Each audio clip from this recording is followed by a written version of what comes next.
Bonjour, bonsoir. Cela dépend de là où chacun se trouve. Soyez salués respectueusement dans vos différents lieux de résidence.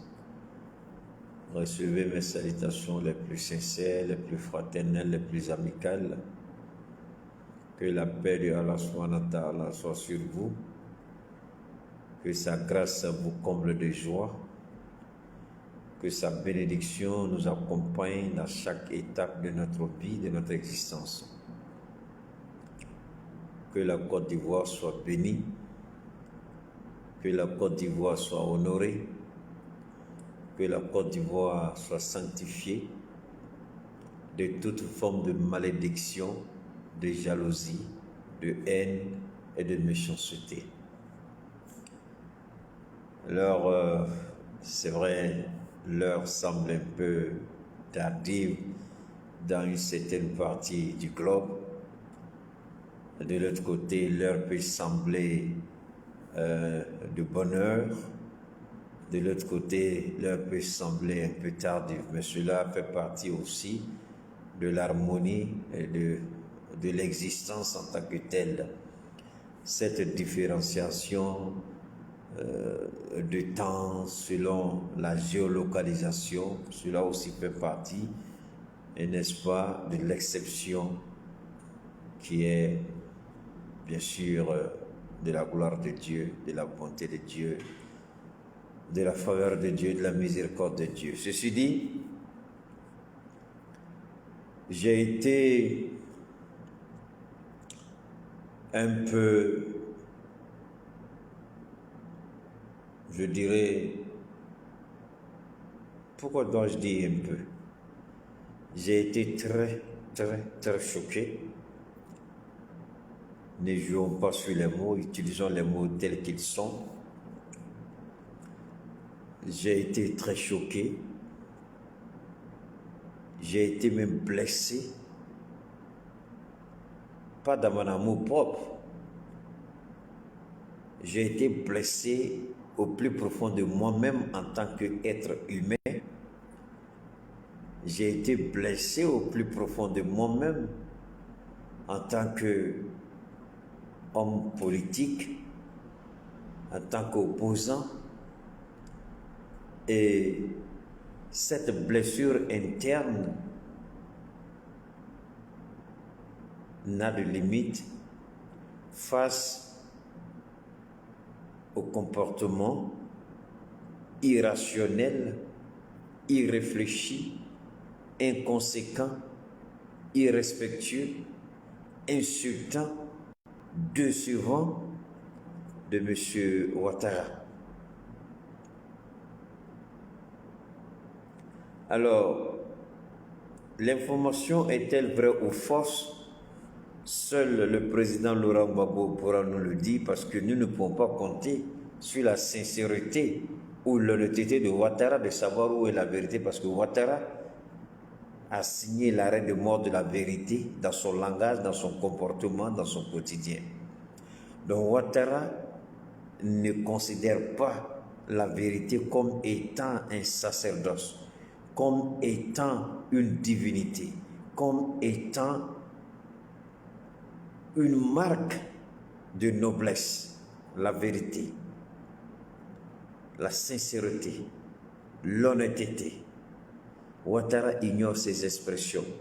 Il les utilise sur le bout de ses lèvres, mais il ne les pense pas, il ne les conçoit pas, il ne les accepte pas, il les refuse, cependant il les utilise juste pour la galerie. Je vous ai dit que j'ai été choqué, blessé. L'information reste à vérifier, l'information reste à confirmer. Que Ouattara aurait diligenté une délégation. Qui composait cette délégation, je n'en sais absolument rien. Mais ce sont les propos qui ont été rapportés par un certain nombre de personnes Alors, comme j'ai l'habitude de le dire, et c'est un langage ivoirien, il n'y a pas de fumée sans feu. Y a-t-il une part de vérité dans ce que tout le monde dit? J'ai aussi pour habitude de dire, tout le monde ne dit pas la vérité, mais il y a la vérité dans ce que tout le monde dit. Est-ce qu'il y a une part de vérité dans ce que tout le monde a dit en ce qui concerne cette démarche très peu catholique, très peu islamique, une démarche qui va à l'encontre même du bon sens et de la moralité, une démarche qui insulte l'intégrité, la dignité et l'honneur de l'homme, une démarche qui ramène à l'âge de Pierre, à la préhistoire, une démarche dénuée de toute sensibilité, de toute moralité, de toute élégance, de tout respect. Une démarche qui n'honore pas la fonction qu'il occupe, lui Ouattara. Une démarche qui est contraire aux principes fondateurs de la Constitution.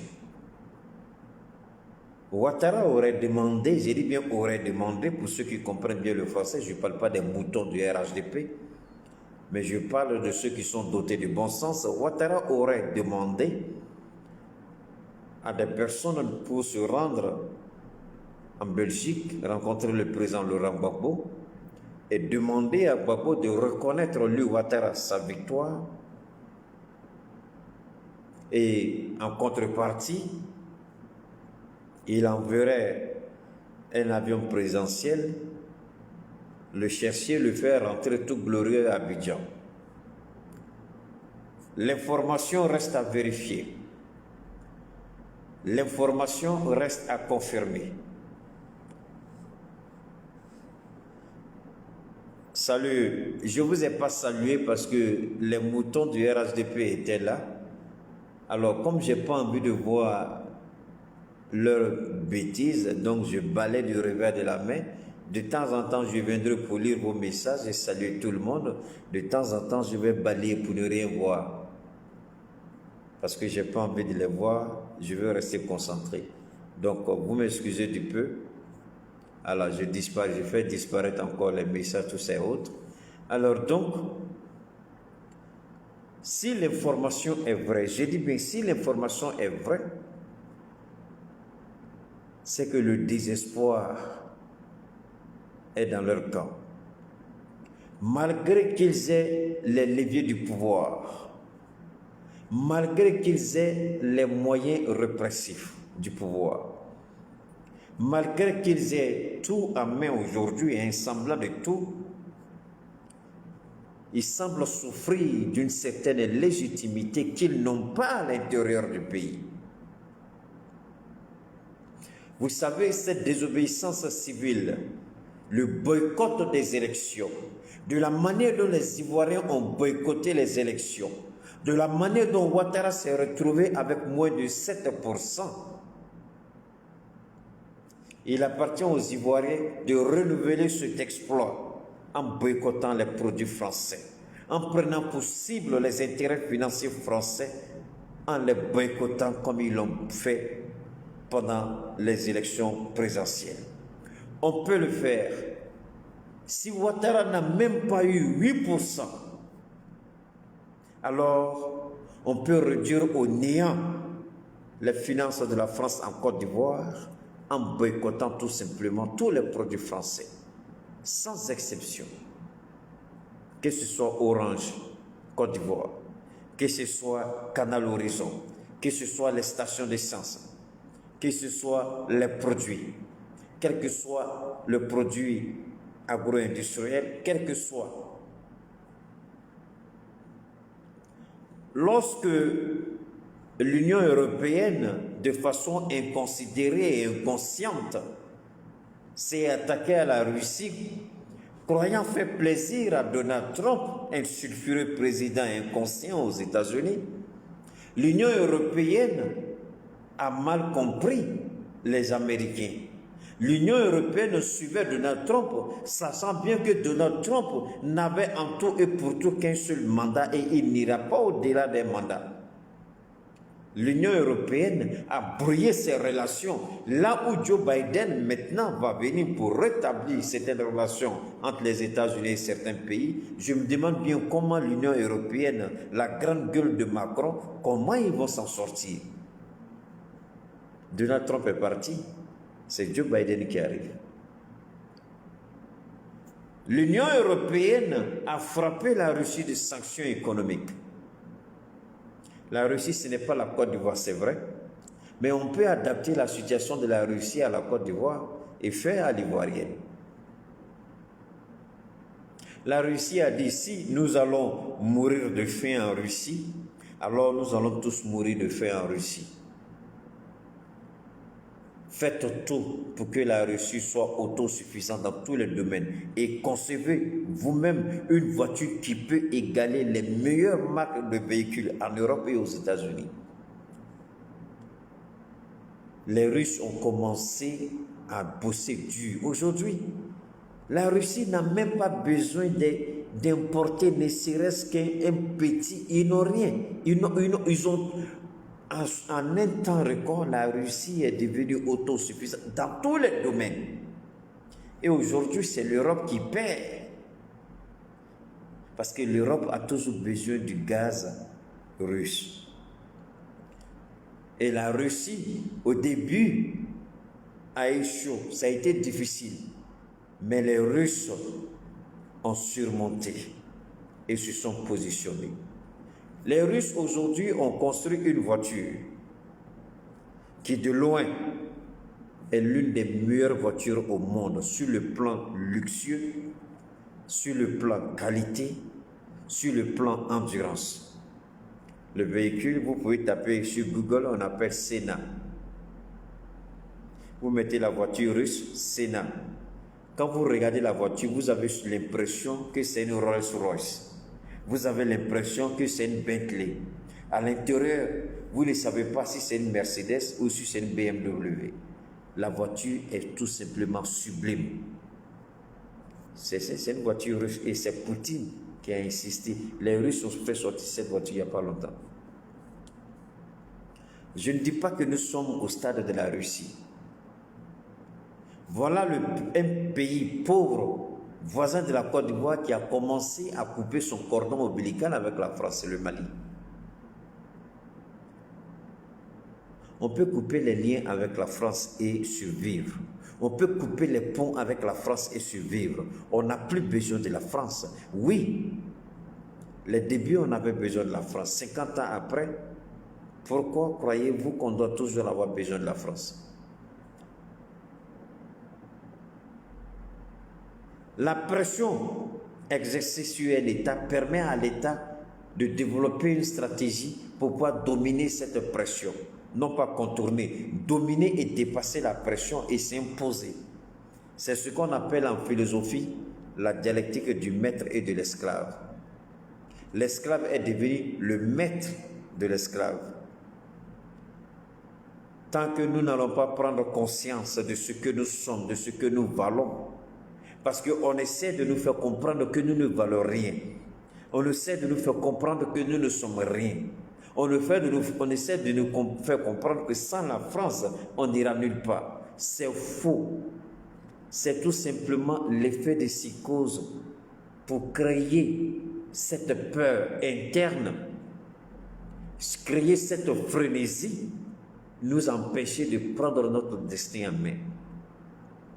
La Guinée, aux premières heures de l'indépendance en 1958, a refusé la paternité de la France et a proclamé son auto-indépendance en 1958. La Guinée a-t-elle disparu de la carte? Non. Et le sous-sol guinéen, comme je vous le disais la dernière fois, est l'un des sous-sols les plus riches au monde. Pas de l'Afrique, un des plus riches au monde. Ils n'ont même pas commencé à exploiter les 1/10 du sous-sol guinéen. Et vous n'avez même pas une seule idée de la richesse de ce pays. Je n'aime pas Alpha Condé, mais selon les échos que j'ai reçus, il semblerait qu'il aurait fait de grandes choses en Guinée. Je n'ai pas été en Guinée, je ne connais pas la réalité guinéenne. Je me fonde de ce que certains collaborateurs, certains amis m'ont rapporté. Quoi qu'il en soit, cela ne justifie pas pour Alpha Condé de violer, de brigader sa constitution et aller pour un troisième mandat. Alors donc, quand Ouattara, croyant qu'il a le soutien de la France, l'appui de la France, parce que tout ça, Ouattara ne le fait pas seul. Tout ça, Ouattara le fait avec le conseil et le soutien de certains conseillers à l'Élysée, certains conseillers de Macron. Comment Ouattara peut-il vouloir monnayer le retour du président Laurent Gbagbo? Ce retour-là est monnayé contre la reconnaissance de lui, Ouattara, sa légitimité. Si cette démarche est vraie, donc Ouattara lui-même reconnaît qu'il n'a plus de légitimité. Ouattara lui-même reconnaît qu'il a un problème de légitimité. C'est pourquoi je dis aux Ivoiriens, je le répète, attaquons-nous aux intérêts financiers de la France, non pas à saccager quoi que ce soit, mais de la façon la plus civilisée, de la façon la plus plausible, la plus visible, de la façon la plus intellectuelle, la plus moralement possible. Comme nous l'avons fait face à Ouattara, on a refusé d'aller voter pour Ouattara. Ouattara s'est retrouvé avec moins de 7%. Si nous avons réalisé cet exploit avec Ouattara aux élections, nous pouvons faire la même chose avec les produits français. Nous pouvons les boycotter à 0,0%. Ils vont plier bagage et foutre le camp de la Côte d'Ivoire. C'est là que Macron va comprendre son malheur. C'est là que Macron va comprendre qu'il a mal agi. C'est pourquoi nous devons faire de cette désobéissance civile le boycott des intérêts français, le boycott des produits français, le refus de payer certaines formes de taxes ou impôts à l'État de Côte d'Ivoire. Et nous allons voir où les choses vont aller. Il est important de garder en esprit que le combat ne fait que commencer. Si vous pouvez partager, même s'il est tard, je vous en prie, partagez. Ouattara demande à Laurent Gbagbo, si tel est le cas, il dit, bien, si l'information est vraie, ce sera l'erreur politique de trop. Je vous ramène 2 ans en arrière. Et Laurent Gbagbo l'a confirmé récemment dans sa toute première interview qu'il a donnée à TV5. Il a dit, si Luc Gbagbo veut rentrer en Côte d'Ivoire, il va rentrer en Côte d'Ivoire. Mais il ne veut pas être la source de déstabilisation. Il ne veut pas être la source de tension ni de crise en Côte d'Ivoire. La Côte d'Ivoire a trop souffert. Luc Gbagbo ne veut plus voir les Ivoiriens mourir encore à cause de la politique. Voilà la grandeur et la sagesse d'un homme. Mais Ouattara n'a pas hésité à demander aux Ivoiriens à plusieurs reprises de sortir, de se faire massacrer pour sa cause. C'est là qu'on voit qui est Ivoirien, qui n'est pas Ivoirien, qui aime la Côte d'Ivoire, qui n'aime pas la Côte d'Ivoire. Il ne suffit pas de dire j'aime, mais sans que les actes ne confirment ce que vous dites. Vous regardez une belle dame, vous lui dites je vous aime, alors que dans votre cœur, c'est autre chose que vous voulez. Dès que vous avez ça, on voit votre véritable visage. Les dames, est-ce que je me trompe? Je ne me trompe pas. Quand vous voulez la bouche mielleuse, les hommes ils sont forts dedans. Je suis un homme, mais c'est la vérité. On a la bouche mielleuse, on parle beaucoup, on devient des poètes, on devient le plus galant au monde, même parce qu'on a une idée derrière la tête. Pour les hommes malhonnêtes, bien entendu. Et quand ils obtiennent ce qu'ils veulent, on voit comment ils se comportent après avec la victime. Alors, bonsoir à vous. Ah, vous commencez à mettre les... Ok. Regardez, même Moni Bilé me salue, on l'attaque.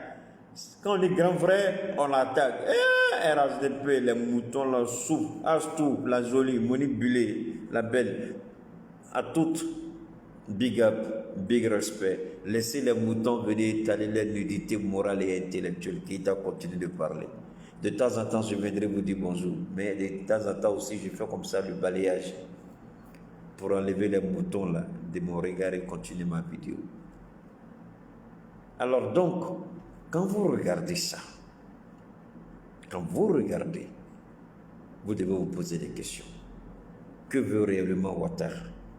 Un ancien président qui est accusé d'avoir commis... Et puis c'est pas tout. Hein.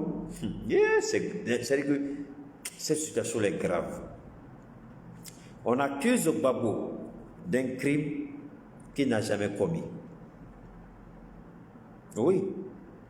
Mais il y a pourtant un responsable des 3000 morts. Qui est le responsable? Le responsable, il s'est signalé. On a vu ce qui s'est passé en Côte d'Ivoire, mais Gbagbo n'était pas là.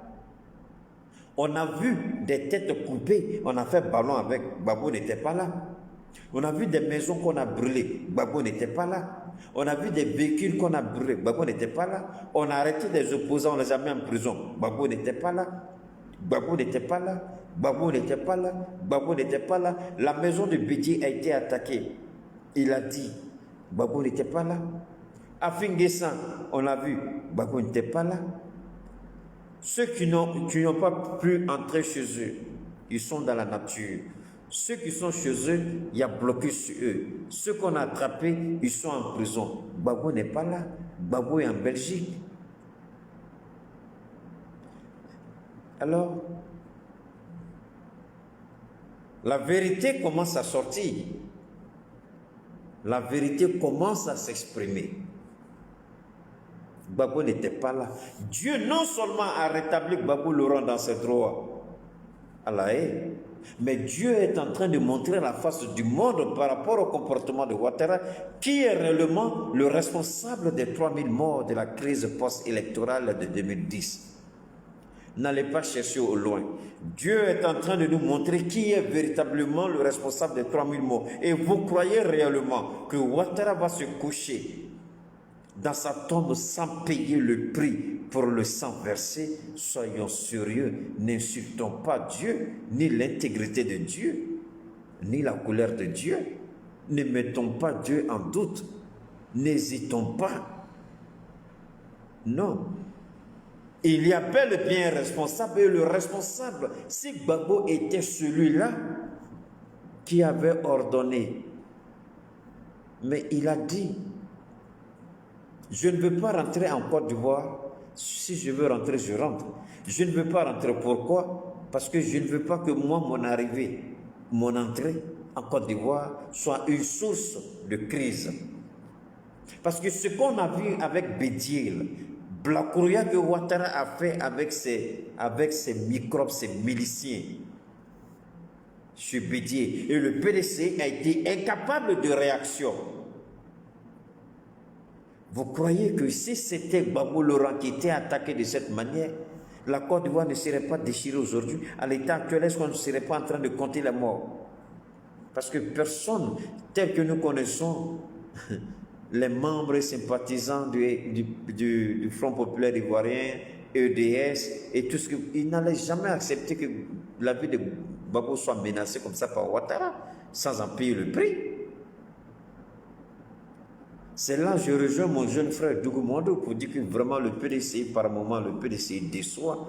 Arrêtez de nous faire croire à ces conneries, nous sommes un parti non violent. Qui vous a demandé de faire la violence? On vous a demandé d'aller protéger votre président. Est-ce qu'on vous a dit d'aller tuer quelqu'un? Est-ce qu'on vous a dit de prendre les armes pour aller affronter ceux qui étaient là-bas? Vous ne savez pas que le nombre en lui seul peut déstabiliser l'ennemi? Pourquoi les gens ont peur d'attaquer la Chine? Vous croyez que c'est parce que les gens croient... Quand tu regardes, ça dit... la Chine là, hein, les militaires chinois là, ils sont plus nombreux que la population de certains pays. les militaires chinois sont plus nombreux que la population de certains pays. Un pays comme ça, là, tu vas l'attaquer. Ce n'est pas ta propre mort que tu es allé chercher. Ce n'est pas ton propre suicide que tu as provoqué. L'armée chinoise est plus nombreuse que la population de beaucoup de pays sur cette terre-là. Sur cette terre-là. Donc, par le nombre, petit calcul mathématique déjà, il y a problème. Alors, parce qu'on a pris, avant le grand meeting au stade de Fauboigny, il y a eu une réunion de synthèse, je crois à la maison du parti. Ils ont pris, il y a combien de sections? Ils ont fait un petit calcul. Donc, de par leur petit calcul, les sections seulement, Abidjan seulement faisait le stade B. Abidjan seulement. Les sections, les comités de base, les responsables, on ne parle même pas de membres, les responsables seulement faisaient le plein du stade de Fauboigny. Alors, si la moitié de ces gens-là s'étaient rués sur la résidence de Bédié pour protéger leur président, nous parlons là d'à peu près combien? 2000, 3000, 4000, 5000, peut-être 10 000 personnes. Alors, vous croyez que même si c'était 2000, 3000, 4000 personnes qui se... Vous croyez réellement? Les gens, ils vont faire tout simplement une chaîne humaine qui est là. Tu vas passer comment? Vous croyez que le IBK n'a pas tenté d'arrêter l'imam Diko? La jeunesse malienne a formé un bouclier humain autour de la résidence d'imam Diko. Même les forces spéciales entraînées spécialement pour le terrorisme et la guérilla urbaine, cette force spéciale n'a pas pu approcher la résidence d'imam Diko. On ne l'a jamais arrêté. Personne n'a pu avoir accès à sa résidence jusqu'à ce que Ibeka ne tombe. Mais qu'est-ce qu'on a vu en Côte d'Ivoire? Un PDCI qui va toujours se cacher derrière, on est au foutisme, on n'est pas... Mais en ce moment-là, pourquoi vous ne vous retirez pas de la politique? Parce que la politique, là où c'est arrivé, la PDCI, tu veux ou tu ne veux pas, il y a l'action dedans. Tu veux pas, il y a action dedans. Tu ne veux pas faire action là, il faut te retirer. Parce que ne crois pas que les gens vont mener le combat et puis toi tu vas venir dire, ah, c'est le tour du PDCI. Le tour du PDCI, quand les gens risquaient leur vie, là, toi, sympathisant, membre du PDCI, tu étais où? C'est pas seulement, c'est-à-dire vous comptez sur le Front populaire ivoirien pour sortir, pour défier le pouvoir. Mais vous-même là, vous n'êtes pas prêt à défier le pouvoir. Cette façon de faire la politique, la quitter dans ça c'est fini, c'est dépassé, c'était au temps de vous. Vous avez un sanguinaire, un criminel, un menteur, un voleur, un voyou, un bandit comme président. Donc vous avez intérêt à vous réveiller. Vous avez intérêt à prendre au sérieux la menace qui pèse sur la Côte d'Ivoire. Parce que Ouattara est une véritable menace, pas seulement pour la Côte d'Ivoire, mais une véritable menace pour la stabilité dans la sous-région. C'est pourquoi il est important que PDCRDA, réveille-toi un peu. Lève-toi de ton sommeil. Tu es hypnotisé ou on ne sait pas. Tu es dans le coma ou on ne sait pas. Tu dors ou on ne sait pas. Mais tu es nonchalant. Mais PDCRDA, voilà ce que moi je vous donne et qui me revient dans la tête. Je le dis souvent aux personnes à qui Dieu veut s'adresser directement. Dieu dit, parce que tu n'es chaud ni froid, parce que tu es tiède, moi le Seigneur, je te vomis. Est-ce que le son est bon? Partagé. Je répète pour le PDCRDA. Dieu dit, parce que tu n'es ni chaud ni froid, parce que tu es tiède, moi je te vomis. PDCI, tu as trahi Bédié. Si les gens-là avaient fait du tort à Bédié d'une certaine manière physiquement, même si nous allons tenir Ouattara pour responsable, mais le PDCRDA serait le premier responsable Parce que le PDC RDA n'a pas eu suffisamment de courage pour tenir tête à Ouattara. Abidjan, c'est, comment on appelle ça, à l'intérieur du pays qu'on a vu. C'est à l'intérieur du pays qu'on a vu un PDCI, surtout à Daoukro, déchaîné, un PDCI actif. Mais à Abidjan, on a l'impression que Ouattara a sacrifié, c'est-à-dire la jeunesse d'Abidjan. Quand je dis sacrifice, c'est-à-dire qu'il allait faire des sacrifices pour attacher les gens. Il parle plaga, mais tu vois personne au dehors. Mais alors, donc, Ouattara demande à Bédié de reconnaître, lui, Ouattara, sa victoire, de reconnaître Ouattara sa légitimité du troisième mandat, et Bédié et Gbagbo, pardon, vont rentrer les bras levés de façon glorieuse en Côte d'Ivoire. Et Gbagbo le rend comme on pouvait s'y attendre si l'information est toujours vérifiée et confirmée. Je ne peux pas bazarder la dignité de mon peuple à cause de mon intérêt personnel. Ouattara a tout ramené à l'argent et au matériel. Ouattara a perdu toute crédibilité. C'est quand on n'a plus de dignité. C'est quand on n'a plus d'honneur. C'est quand on est un Bitogo. C'est quand on est un Kanagi Mamadou, une Kadia Kamara, un Ahmed Bagayoko, Feu Gonkoulibaly. C'est quand on a des motivations matérielles, financières ou économiques qu'on est prêt à bazarder sa personnalité, sa dignité et son honneur pour juste quelques billets de banque et renoncer aux principes sacrés. Parce qu'une personne, un homme, une femme, tu n'as plus d'honneur, tu es assimilable à un animal. Tu n'as plus de dignité, tu es assimilable à un animal.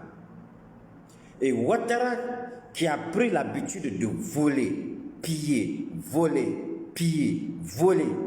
tellement il vole, c'est devenu un jeu pour lui. Tellement il vole, il l'a institutionnalisé. Tellement il vole, il ne s'en rend même pas compte qu'il vole, c'est devenu un geste anodin. Au point où il dit, si vous n'avez pas l'argent, dites-nous, on va demander au ministre de l'économie et des finances de vous donner de l'argent. Est-ce qu'un président responsable doit tenir un langage pareil? Donc ça veut dire quoi? On prend l'argent, c'est-à-dire l'argent est là, on prend, on dilapide, on en fait ce qu'on veut. Et peuple de Côte d'Ivoire, quand est-ce que tu vas commencer à réfléchir, à comprendre les propos de Ouattara et prendre ton destin en main?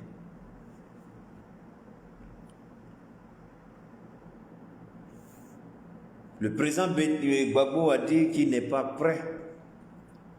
S'il faut qu'il rentre en Côte d'Ivoire sans son passeport, il va le faire. Et à l'allure où vont les choses vont se compliquer pour Ouattara au fil du temps. Quand je vous ai dit que Ouattara va tomber, croyez-moi, Ouattara va tomber. Les choses commencent à se positionner, mais pour le moment, ce n'est pas perceptible à l'œil nu. Il faut que spirituellement les choses se positionnent d'abord, avant que cela ne se concrétise par des actes, par des faits et par des actions sur le terrain. Quand Ouattara essaie d'humilier Gbagbo de cette manière, parce qu'avec Bédié, il a échoué. Et vu qu'il a échoué avec Bédié, il veut se rabattre sur Gbagbo. C'est vraiment pitoyable et c'est regrettable. Mais là encore, la malhonnêteté, c'est la pure bêtise qu'un être humain peut prétendre être malhonnête et faire usage de cette malhonnêteté comme étant une qualité de vie, comme étant une force, une capacité de communication, de dissuasion, je ne sais pas moi. Touré Mamadou, c'est ça non? Touré Mamadou dit, Allah, le français là est compliqué. Quand je vous dis que Touré Mamadou c'est un gueulard, je vous dis que c'est un gars qui gueule, mais intellectuellement, il est nul. Il croit savoir manipuler la langue de Molière, mais dans cette tentative de manipulation de la langue de Molière, il se perd. Il se perd dans les digressions et il fait des erreurs qu'on ne peut pas imaginer de la part d'un ministre comme lui. Quand on veut mettre la barre haute, on fait tout pour rester toujours au top. Il dit que le fait que Gbagbo Laurent rentre en Côte d'Ivoire ne relève pas de la compétence de Ouattara, ce qui est vrai. Ça, c'est vrai à 100%. Il dit, mais Gbagbo Laurent ne peut pas rentrer en Côte d'Ivoire parce qu'il bénéficie d'une liberté conditionnelle. Hey!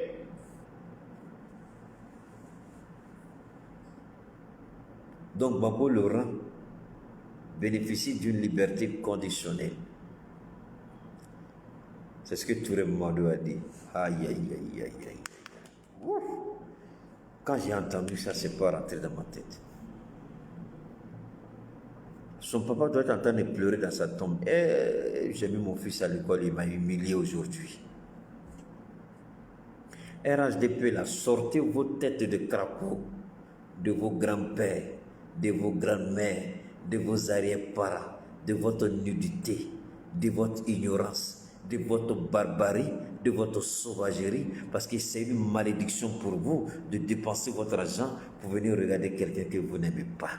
C'est une malédiction pour vous de venir regarder quelqu'un comme Keïta Chèque qui distille la bonne image, la bonne impression, la bonne information. C'est bien de venir regarder Keïta Ouma qui dégage une énergie positive pendant que vous êtes consumé par la haine, la méchanceté, la jalousie, la cruauté. Mais malgré tout, Keïta continue de parler. Malgré tout, sa vidéo reste là. Mais vous ne vous trouvez pas que vous êtes ridicule et mal élevé? Vous venez tous les jours, mais tous les jours, les gens continuent à recevoir mes vidéos.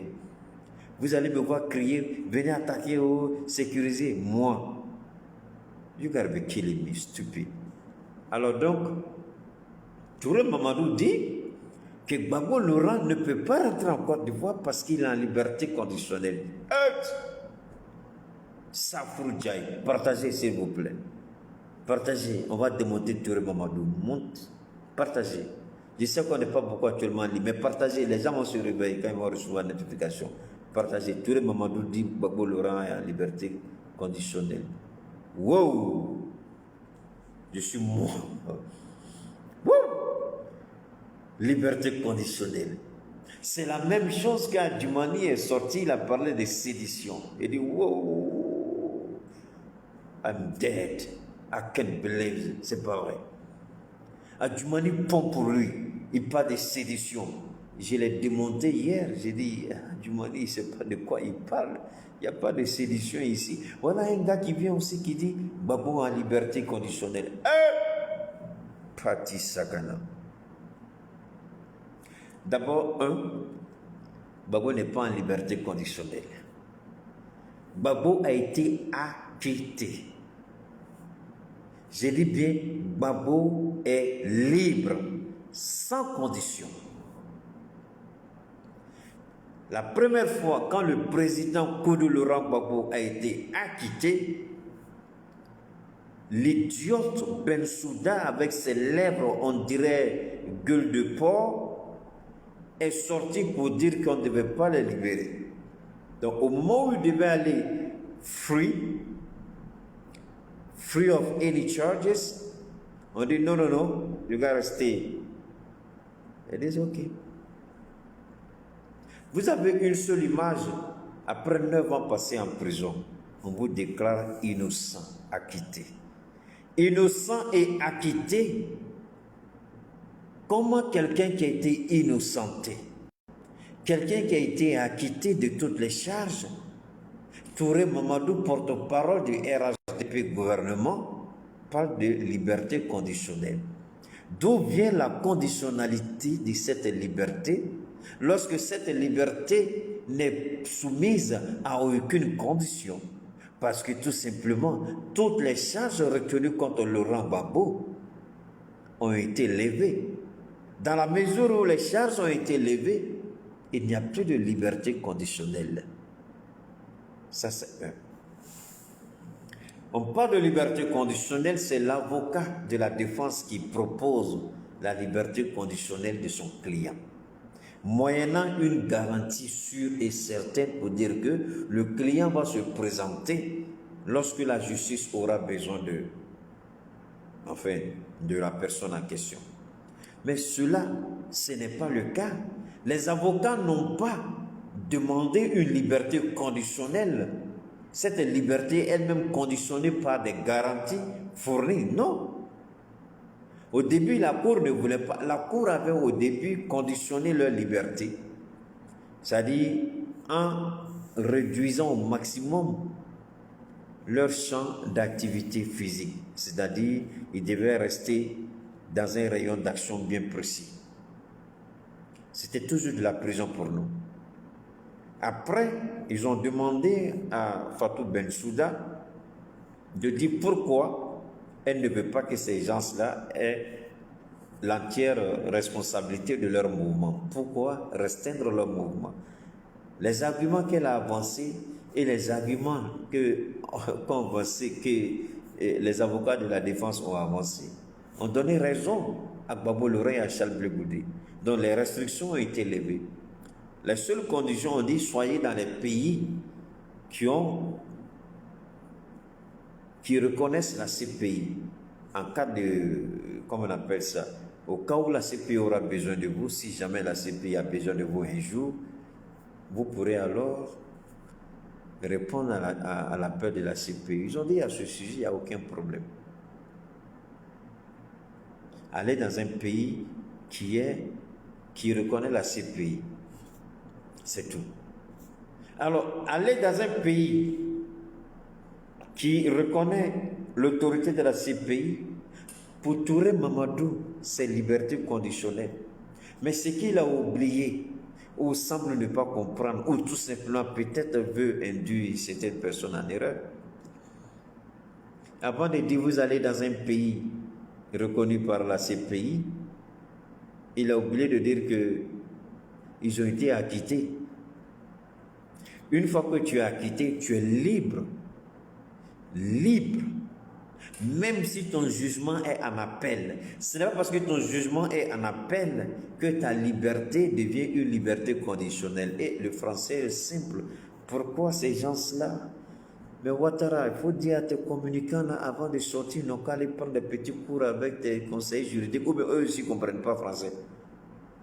C'est pas parce que on a demandé à Gbagbo Laurent d'aller dans un pays reconnu par la CPI que sa liberté est conditionnelle. La liberté n'est conditionnelle que lorsque l'avocat de la défense en fait la demande sous certaines conditionnalités bien entendu déterminées par la Cour, ce qui n'est pas le cas. Ils ont été déclarés par la Cour innocents, déclarés acquittés.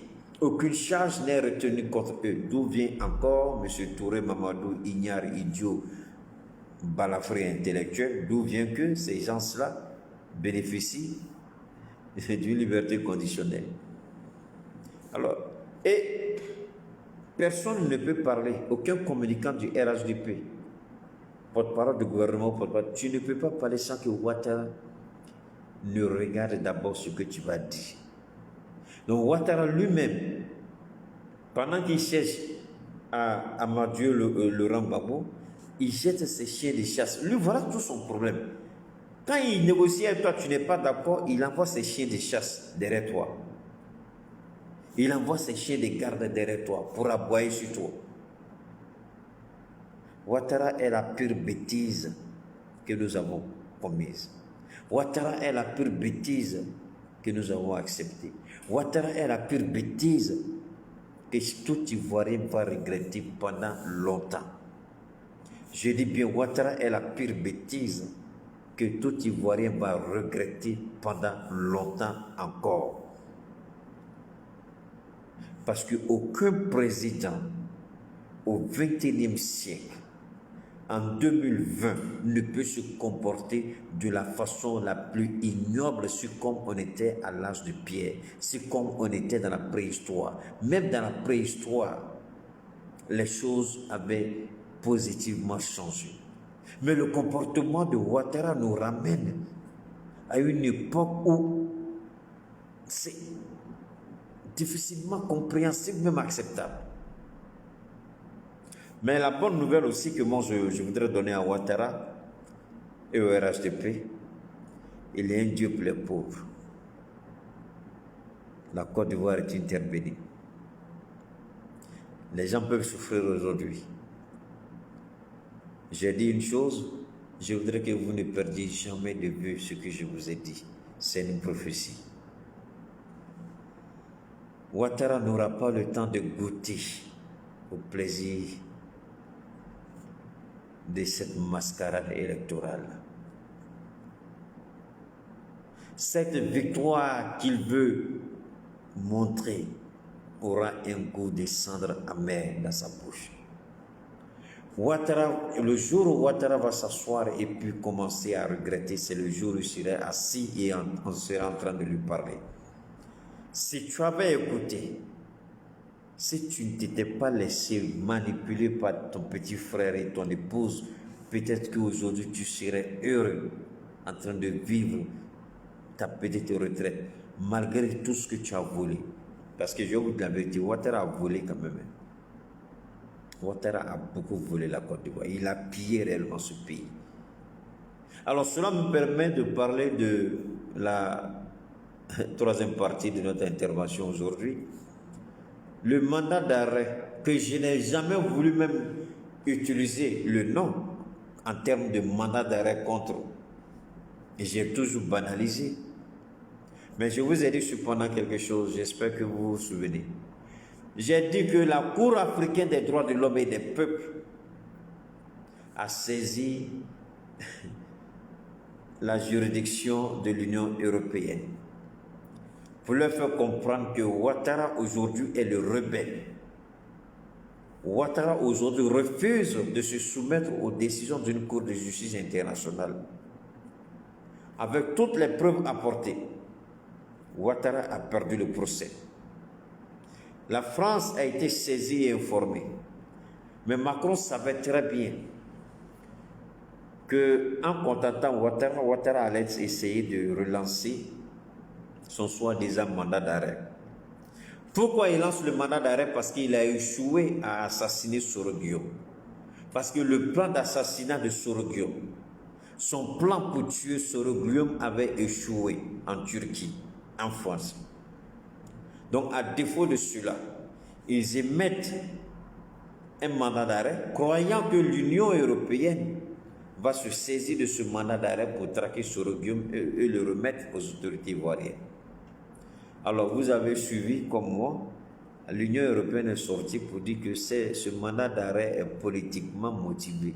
Il n'y a aucun fondement juridique. Mais pendant combien de temps Ouattara, un vieux de 76 ou 78 ans, il va se faire insulter par le public. Il va se faire humilier par la communauté. Vous savez, ce n'est pas toujours la communauté internationale qui doit sortir pour vous recadrer, vous menacer des sanctions, ceci. Mais ce que Soro est en train de faire à Ouattara, il faut être un politicien avisé pour réussir cela. C'est un coup de maître.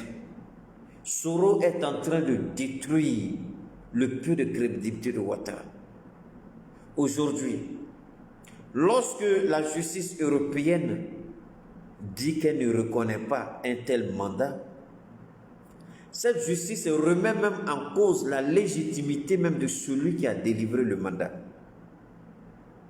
Et ça va au-delà. Et Ouattara, cette haine qu'il a contre Soro, c'est cette haine-là qui va le faire perdre. C'est cette haine-là qui va le détruire. C'est cette haine-là qui va le mettre à genoux. Tellement il est contre Soro, il va rester dans la chasse contre Soro, dans la haine contre Soro, la méchanceté contre Soro. Il va rester dans ça. Et puis, un jour, il va commettre une erreur irréparable. Et c'est là que Ouattara va prendre KO. Soro est en train de s'amuser avec Ouattara. Soro est en train de rendre Ouattara en colère. Il le met en colère. Soro le met hors d'état, hors de tous ses états. Et Ouattara rentre dans une colère. Il parle, il crie, il jacasse, il boit, il fume, il dit n'importe quoi.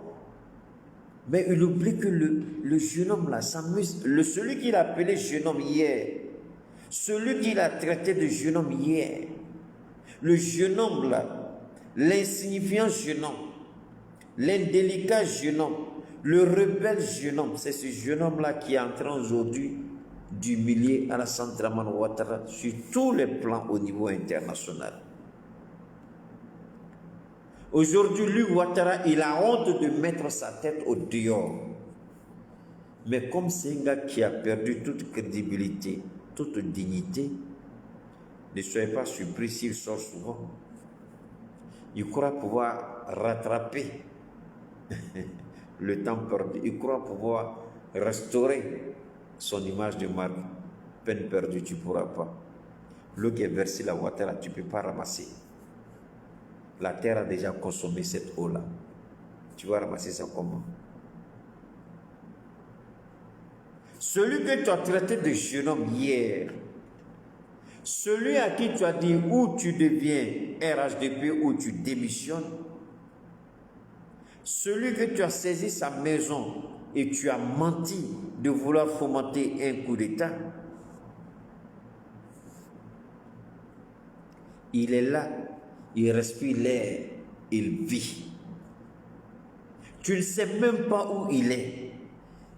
Et c'est ça qui rend ton sommeil difficile. Parce que tu ne sais même pas dans ton lit, peut-être Soro va venir te réveiller, le vieux et la vieille. Votre époque est terminée. Ouattara même dort. Les gardes même qui viennent là, Ouattara est terrible vraiment. C'est eux-mêmes qui choisissent les gardes quand ils dorment. Parce que Ouattara ne fait même plus confiance à quelqu'un. Ouattara a perdu le sommeil. Ouattara n'arrive plus à dormir. Parce que Ouattara, ce n'est pas où se trouve Soro. Parce que Ouattara, il s'est dit maintenant qu'il a la guerre ouverte. Où je le descends, où il me descend. C'est à ce niveau qu'on est arrivé. Quelle est cette animosité-là en politique? Je n'ai jamais vu ça toute ma vie. Je n'ai jamais vu ça. Quelle est cette animosité? Au début des années 60, oui, pour asseoir leur autorité, on a vu des chefs d'État faire des choses vraiment peu catholiques, peu recommandées. Mais à l'état actuel des choses, au XXIe siècle, à 2020, Ouattara nourrit cette haine. Ce n'est pas contre Soro seul, c'est contre toute l'opposition. Ouattara d'ailleurs n'a jamais aimé quelqu'un. Ouattara n'a jamais aimé quelqu'un. Mais le problème, c'est qu'on ne lui a jamais demandé d'aimer quelqu'un. On lui demande tout simplement de respecter les gens, de respecter sa parole, de respecter la loi, de respecter la constitution, de respecter le peuple, de respecter le pays. C'est tout ce qu'on lui demande. Personne, on s'en fout qu'il aime ou qu'il n'aime pas. D'ailleurs, un morpion comme lui, là, aimer quelqu'un, là, même là, c'est malédiction. Alors, donc, ce qu'on doit retenir, il met la pression d'une certaine manière que Bédié lâche l'opposition. La cause de Bédié a été entendue. Bédié a été clair et net. Pas question. Il s'est rabattu sur Laurent Gbagbo. Laurent Gbagbo a dit pas question. Il a essayé d'assassiner, de tuer Soro Guillaume. Il a échoué. Il lance un mandat d'arrêt, il échoue. Mais c'est quel président qui échoue? Lui là même là, son prénom, on devait dire Ouattara échec. On doit changer son nom. Dramane échec. Il ne fait qu'échouer. Mais ça, il ne tire pas les leçons. Ça, il ne comprend pas. Tu vas à une élection avec 8%. Sinon, moins de 8%, à peu près 7%. C'est un échec. C'est un échec. On sait que vous avez falsifié les chiffres, mais on a vu les vidéos, on a vu les salles de vote, les bureaux de vote, ce qui se passait, on a tout vu, on a tout été filmé. On nous dit qu'il y a 630 votants, on regarde ces 30 personnes qui ont émargé. Des cas comme ça, il y en a plein. Tu mets bloqué sur l'opposition. Est-ce que ça c'est la marque de la faiblesse, de la lâcheté? Ouattara est un lâche. Ouattara est un idiot. Ouattara est un irresponsable. Ouattara est un imbécile. Ouattara ne connaît rien. Ouattara a peur du dialogue. Il ne veut jamais aller au dialogue. Sinon, mettre les gens en prison, là, c'est son dialogue. Traquer les opposants, c'est son dialogue. Maintenant, deuxième dialogue, là, c'est blocus. Mais malgré tout ça, Ouattara, moi j'ai une bonne nouvelle pour toi. Quand tu vas finir ton truc, tu vas finir ton tour de passe-passe, tu vas finir au moment où tu crois que tu as fini, tu as calé, tu as géré, tu as tout le monde dans ta poche, tu as assis en roi incontesté. Au moment où tu crois que tu vas gouverner sans gêne, sans partage, au moment où tu crois que c'est ta volonté qui est accomplie, c'est à ce moment-là que Dieu va te retirer le tabouret. Et puis tes deux fesses là, tordues là, vont s'asseoir sur le sol. C'est là, on va te parler. Au moment où tu crois que tout est fini, Ouattara, Dieu va retirer le tabouret. Tes deux fesses là vont goûter à la saveur du sol. Tu vas t'asseoir sur le sol et puis on va te parler. Je répète une troisième fois pour que ça soit complet. Au moment où tu crois que tout est fini, tu as tout calé, tu as tout géré, tu as tout bouclé. Au moment où tu crois que tu as la main sur la police, la gendarmerie, l'armée, au moment où tu crois que tu as mis tous les opposants sous un blocus, emprisonnés ou forcés à l'exil, au moment où tu crois que devant toi c'est fini, c'est maïs, il n'y a rien, au moment où tu vas t'asseoir royalement sur ton tabouret pour savourer ta victoire, c'est là que Dieu va te retirer ce tabouret-là. Tes deux fesses là, Ouattara vont s'asseoir sur le sol pour goûter à la saveur de la trahison, à la saveur de la malhonnêteté, à la saveur de la déchéance morale, de la déchéance je sais pas. Tu vas goûter à ça, Ouattara. Wallahi, tu vas goûter à ça, Ouattara. Et nous implorons Dieu. Je ne parle pas dans le dos de Dieu. Je parle sous le sceau de Dieu. Ouattara, tu vas goûter à ça. Tu vas goûter à ça. Je vous aime bien, beaucoup. Voilà, merci. J'ai mis les microbes là de côté. J'avais balayé pour mettre le commentaire de côté à cause des microbes là qui venaient. Tu vois, moi je parle, ils sont partis où ils ont dit. Alors donc, comme je dis, Ouattara, il ne sera pas. Parce que la transition, là, nous sommes dans la phase transitoire. J'ai essayé d'expliquer ça la dernière fois. Nous sommes dans la transition. Sur le plan constitutionnel, Ouattara n'est pas le président. Sur le plan légal, il n'est pas le président. Peu importe ce que Macron dit. Macron, c'est un blacro. Lui-même, il n'a qu'à lutter pour voir comment il va gagner son deuxième mandat d'abord. C'est là, Macron va savoir qui a mis le dans le coucou. Nous, on va le torpiller en France. Macron ne sera pas. Parce que là, Macron, il croit qu'il sera surpris. Dieu va susciter une autre candidature face à Macron. Candidature à laquelle Macron ne s'attend pas. Et c'est cette candidature-là qui va balancer Macron hors de l'Élysée. Ça, n'en doutez pas. Soyez certains, ça va arriver. Macron ne sera pas le prochain président en France. Tu ne peux pas trahir les... Non, c'est pas possible. Macron, c'est pas possible. Il ne peut pas. Mais comme c'est pas mon pays, ça ne m'intéresse pas. Je donne seulement l'information. Il ne sera pas le prochain président en France. Ça, moi, c'est la manière dont Hollande est parti là.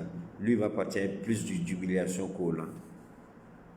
Parce que Hollande, il y avait un minimum de respect. Mais lui là, il n'y a même pas de respect entre lui et son peuple. Donc, Ouattara, ce n'est pas encore fini. Si Dieu me donne la chance demain, s'il me donne la chance de me retrouver devant vous demain, j'ai un message pour la jeunesse. Non, Sarkozy, non. Vous voyez, les amis de Sarkozy commencent. C'est ça que Ouattara, moi c'est ça que j'oublie Ouattara. C'est-à-dire, voilà, Ouattara, façon tu as traité Bédier là, façon tu as traité Gbagbo là, Ouattara, tu ne vas pas mourir comme ça. Non, non, non, non, non, non, non. Un autre président va venir. Ouattara, tu vas goûter à la prison. Tu vas goûter tous les jugements que tu as. Eh, Ouattara, Ouattara. Ouattara, tu ne vois pas ce que je vois. Tu n'as même pas une idée de ce que Dieu te réserve. Mais j'ai toujours dit, Dieu aime tellement ses enfants qu'il leur donne toujours le temps de se racheter. Dieu aime tellement ses enfants qu'il n'est pas pressé de les détruire. Dieu aime tellement ses enfants, même le mécréant. Dieu donne au mécréant la chance de se ressaisir, de le reconnaître comme Seigneur et Sauveur, de le reconnaître comme Créateur de l'univers. Dieu donne toujours la chance. Dieu est lent dans la colère, riche en bonté, riche en miséricorde. Mais sa vengeance est terrible. Terrible. Et les gens stupides comme les Ahmed Bagayoko, les Ouattara, les Bitogo, les Kandia, les Joël, les Dominique, les Touré Mamadou, les Sidi, les... Non, je ne vais pas parler de Marie-Tou parce qu'elle, je la respecte. Tous les autres flaflas.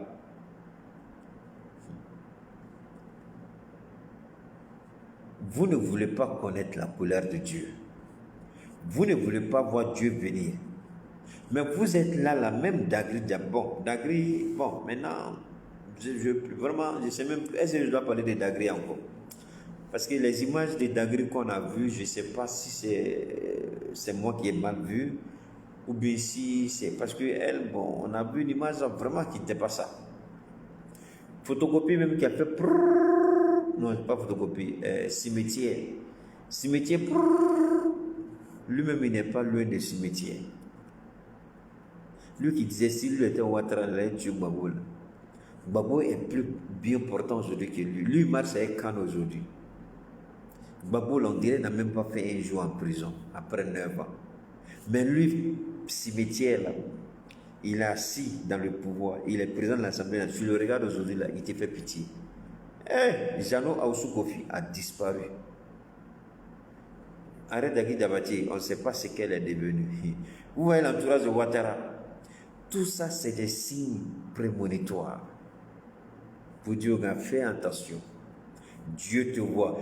Dieu envoie toujours des petits signaux avant de frapper. Mais on n'écoute pas, on ne voit pas, on n'entend pas. Tous les présidents criminels et sanguinaires qui sont sous 6 pieds sous terre, là, si vous pouviez entendre leur voix, vous allez les entendre vous demander d'arrêter ça. Si vous pouviez entendre la voix d'Amadou Gon Coulibaly, de là où il est, que Dieu ait pitié de son âme, si vous pouviez entendre la voix d'Amadou Gon Coulibaly, là où il est couché en ce moment-là, à l'instant où je vous parle, je vous jure que Gon Coulibaly prie Dieu pour que moi, Keita, là, je reste suffisamment en vie pour parler au RHDP. Gon Coulibaly, là où il est là, il ne prie même pas pour ça. Lui-même, d'abord, il a tous les problèmes du monde. Mais le petit temps qu'il a, et puis voilà, il dit, Dieu, il faut garder Keita en vie. Il n'a qu'à continuer à parler. Amadou Gon. Oui, je sais de quoi je parle. Aucun imam ne peut me dire le contraire ici. Aucun prédicateur ne peut me dire le contraire. Tu me dis le contraire, viens me prouver en quoi est-ce que j'ai menti. Amadou Gon, il prie pour moi, pour que je parle à Ouattara. Mais Ouattara n'écoute pas. Ouattara n'écoute pas. Et nous, on dit, Dieu, t'es témoin. Tu nous as instruit d'une mission. Enfin, mais on nous instruit, on ne nous écoute pas. Voilà, Ouattara. Ouattara, tu ne veux pas voir Dieu venir. Ouattara, tu ne veux pas goûter à la colère de Dieu. Ouattara, il faut arrêter. Dominique, ta fin va donner conseil aux autres premières dames. Ta fin va donner conseil aux Françaises et aux Juifs là, qui veulent se marier à des Africains pour des intérêts. Intérêt que tu as vu là, Dominique. Intérêt là, tu vas manger ça jusqu'à tu vas vomir. On t'attend. Vous avez volé l'argent là, on dirait l'argent là, vous allez, quand tu vas dans ta tombe là-haut, tu rentres avec avec un coffre-fort, tout l'argent que vous avez volé là, quand vous allez mourir là, vous allez rentrer avec ça dans votre tombe, quand on creuse votre trou pour vous mettre dedans là, parce que vous là, on ne va pas vous enterrer, on va creuser un trou pour vous mettre dedans. Quand on creuse trou pour vous mettre dedans, ils vont creuser trou aussi pour le coffre-fort, votre argent là. Et donc ils vont creuser trou de coffre-fort aussi, où l'argent que vous avez volé là, ils vont mettre, c'est-à-dire, après ils vont creuser un autre trou, votre maison là, ils vont enterrer ça avec vous. Après, ils vont creuser un autre trou. Vos véhicules, là, ils vont les mettre dedans. Et puis, ils vont enterrer. Comme le Ghanéen qui s'est fait enterrer avec son véhicule. Il dit non, on ne l'enterre pas. Il aime tellement sa voiture. Il dit s'il meurt, là, ils n'ont qu'à l'enterrer avec sa voiture. Et c'est ce que les Ghanéens ont fait. Ils ont creusé un gros trou. Le gars, ils ont mis le corps du gars dans la voiture. Ils ont mis le moteur en marche. Ils ont mis la climatisation, ils ont fait descendre la voiture dans un gros trou, et puis ils ont mis sable dessus. Maintenant, je ne sais pas si quelqu'un allait creuser, faire sortir la voiture, et puis jeter le, je ne sais pas. Mais en tout cas, on a vu l'image, c'est ce qu'ils ont fait. Mais la question, Ouattara, tout l'argent que tu as volé, tu vas laisser dans ta tombe, et Allah, quand toi-même tu te regardes là, tellement tu es méchant, regarde comment ta figure est en train de se déformer. Hey, il y a des big respect mon frère Ange Grand, comment vas-tu, madame les enfants? Il y a des visages de, j'ai dit, prenez photo de Ouattara. Avant qu'il soit président, au moins c'était chose bon. Surtout sa photo où il était en train de manger, où il parlait à Yopougon, où il allait manger placadi, il a menti, où il criait. Mais maintenant, même tu regardes le visage de Ouattara, tu as peur de lui. Tout est en train d'aller bizarre façon, ça c'est il est devenu clignotant. Bon, non, on ne va pas parler. Normalement, quand tu es bon avec Dieu, quand tu meurs, tu as un certain âge, je vous jure, quand on te regarde, on voit la gloire de Dieu sur toi. On voit la gloire de Dieu sur toi. Quand je regarde Babou, je n'ai pas besoin de me poser des questions. Est-ce qu'il croit réellement en Dieu? Mais quand vous voyez Babou, vous savez que la bénédiction de Dieu était sur Babou. On dirait qu'il n'a même... Alors que ce qu'il a vécu, c'est Dieu celui qui connaît. Mais vous regardez Ouattara, malgré les milliards qu'il vole tous les jours, vous regardez son visage là même. Bon, moi je vous aime bien. Hein? J'ai fini de dire ce qui est l'essentiel. J'ai parlé de Ouattara jusqu'à quand j'ai gâté le reste. Parce que lui, là, quand tu commences à parler de lui, là, si tu ne te contrôles pas, tu vas dire des choses, tu as regretté. Demain, on doit encourager la jeunesse. Et M. Gras, demain, je fais tout pour te contacter dans Messenger. Et il va falloir qu'on commence à mettre quelque chose en place. J'ai déjà discuté avec mon jeune frère Zouzou. On va commencer à mettre une petite équipe où on va relayer l'information. On va se soutenir. On va vraiment, il faut qu'on donne un nouveau souffle au combat qu'on mène, une nouvelle visibilité au combat qu'on mène. Par rapport à Abidjan, il faut qu'on arrive à rester vraiment dans un esprit, l'esprit du combat. Parce que quand on va trop disperser, parce qu'on est vraiment dispersé, souvent cette dispersion crée même la confusion sur le terrain à Abidjan et les gens ne peuvent pas sortir. Donc, je suis en train de voir dans quelle mesure on peut commencer avec un noyau restreint et ensuite, on va inviter les autres doucement, doucement, puisqu'il y en a qui ne comprennent pas vraiment le bien fondé. C'est compréhensible, mais peut-être quand nous allons commencer à mettre en place ce noyau-là et travailler, et ils vont voir, ils vont commencer à comprendre. Hein? Donc, M. Gra, je vais te contacter demain, Inch'Allah, et puis on va discuter. J'en ai déjà parlé avec, comment on appelle, Doumia Zouzou. Alors, donc, demain, nous allons parler à la jeunesse. Cette jeunesse-là qui risque sa vie à Abidjan. Il faut que le mot d'ordre de la désobéissance civile trouve tout son sens. Nous allons leur parler de cette désobéissance civile. Leur demander de boycotter tous les produits français. Boycotter tous les produits français. On ne prend plus essence dans les stations françaises. Canal, on change, on prend autre abonnement. On commence à se désabonner de Canal Horizon. Moi, je le dis, c'est comme ça que je vois. 0 mort. Moi, ma stratégie là, c'est 0 mort. Mais c'est big perte pour les gens là. On ne paye pas impôt. On ne paye pas courant. On ne paye pas l'eau. On boycotte tous les produits français. On fait tout pour chasser bouillie de la Côte d'Ivoire. On ne va pas le dire, il faut sortir. Non, non, on bout de tous les produits bouillis. Lui-même va prendre la porte sans qu'on lui dise, il faut partir. Il y a une façon de faire les choses. Soyons solidaires. Acceptons ce principe-là. Vous allez voir que les choses vont changer. I love you all. Donc, je vous souhaite une bonne nuit. Good night, everyone. God bless you. See you next time.